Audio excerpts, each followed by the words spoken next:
Hello student, स्वागत है आपका आपके अपने यूट्यूब चैनल बीजी टीचर में। तो स्टूडेंट्स, आज की वीडियो में हम बात करेंगे सरल ब्याज पर आधारित कुछ महत्वपूर्ण प्रश्नों पर।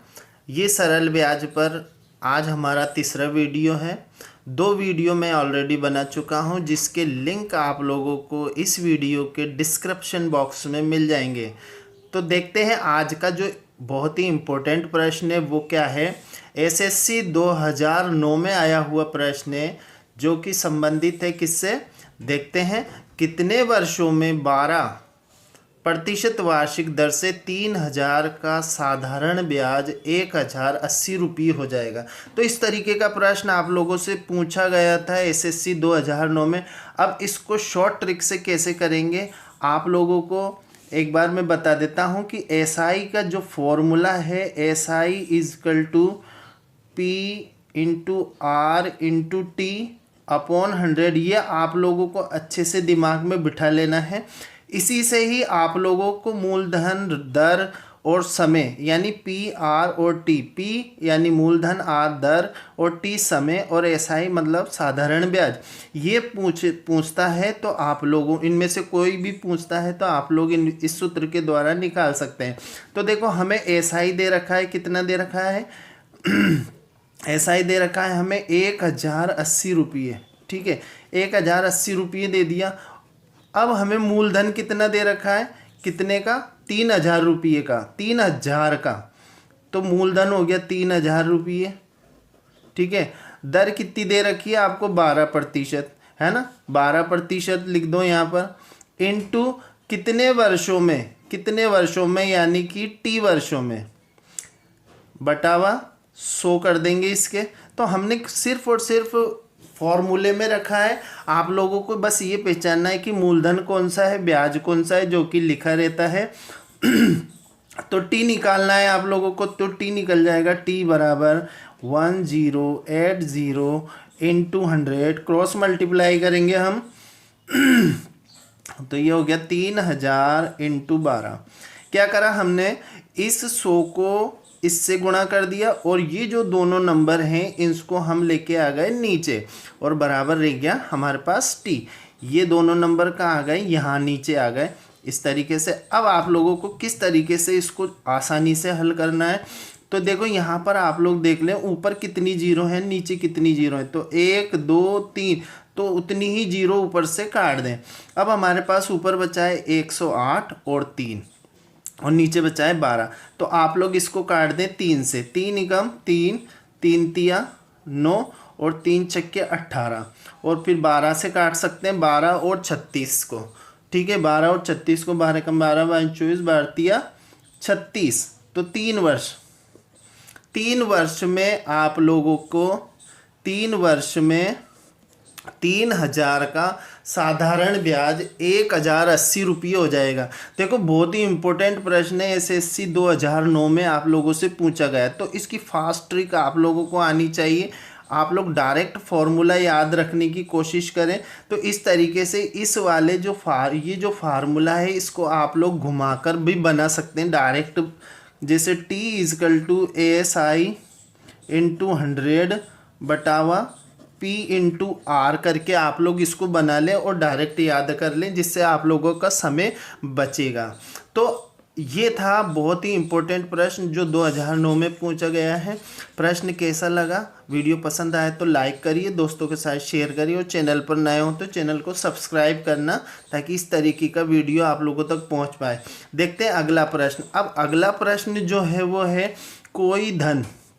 कोई धन का मतलब हो गया कि यहाँ पर हमें जो धन सरल ब्याज में हमें जो मूलधन उधार लेते हैं वो हमें दिया हुआ नहीं है।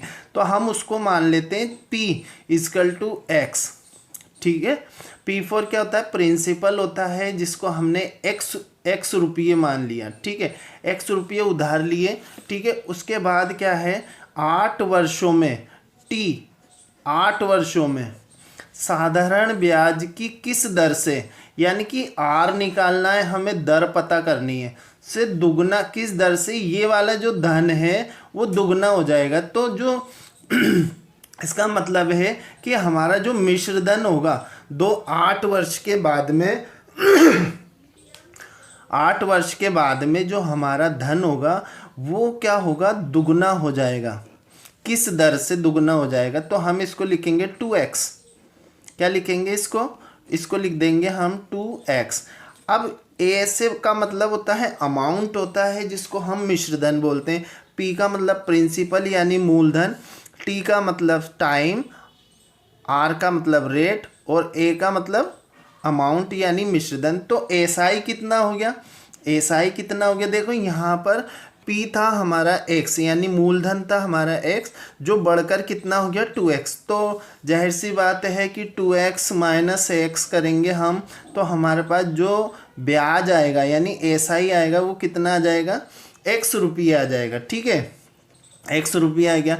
अब ये हमें दर निकालनी है, तो दर का हम डायरेक्ट फार्मूला लगाएंगे। अभी हमने आप लोगों को बताया था पीछे, तो दर का डायरेक्ट फार्मूला क्या हो जाएगा, एस आई इंटू 100 बटावा P into T P into T.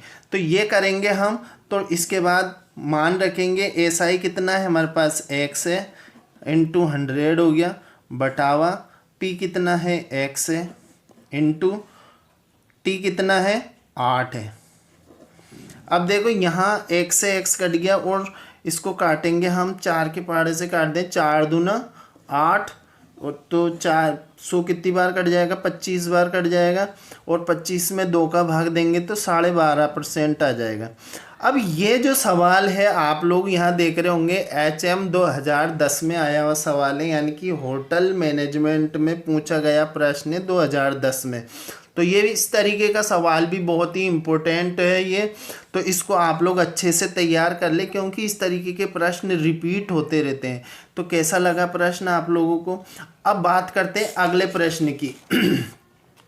मैं आप लोगों को सरल ब्याज से संबंधित वह प्रश्न बता रहा हूँ जो अक्सर एग्ज़ाम में पूछे जाते हैं। अब यहाँ पर आप लोगों को रेलवे 2009 में पूछे गए प्रश्न के बारे में मैं बता रहा हूँ कि 5% वार्षिक दर से। तो आप लोग क्या करें, जैसे जैसे सवाल पढ़ते जाएं वैसे वैसे आप लोग लिखते जाएं।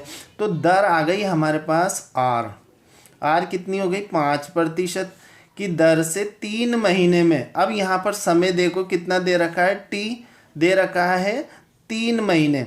इसको हम वर्ष में बदलेंगे। जब भी आप लोग साधारण ब्याज का प्रश्न करें तो महीनों को आप लोग साल में बदल लें।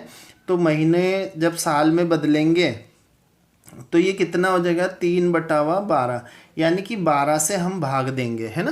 तो इसको काट लें तो ये हो गया 3 एकम 3, 3 चौक 12, यानी कि 1/4 आ गया। कितना आ गया, 1/4 आ गया। ठीक है, 3 महीने के लिए निवेश किए गए कितने मूलधन पर, यानी कि पी हमें पता करना है, जिसको हम x मान लेते हैं, यानी कि P फॉर प्रिंसिपल यानी मूलधन पता करना है, जिसको हमने x रुपये मान लिया। ठीक है, मूलधन पर साधारण ब्याज 25 रुपये होगा। तो एसआई कितना दे दिया हमें, एसआई सिंपल इंटरेस्ट यानी कि 25 रुपये दे दिए हमें, 25 रुपये हो जाता है। तो हमें यहाँ पर इस पूरे प्रश्न में क्या निकालना है, मूलधन निकालना है। तो आप लोग अगर इस तरीके से ये 4 चीज़ों पर ही ध्यान देना है अपनों को, पी, आर, टी और एसआई पर।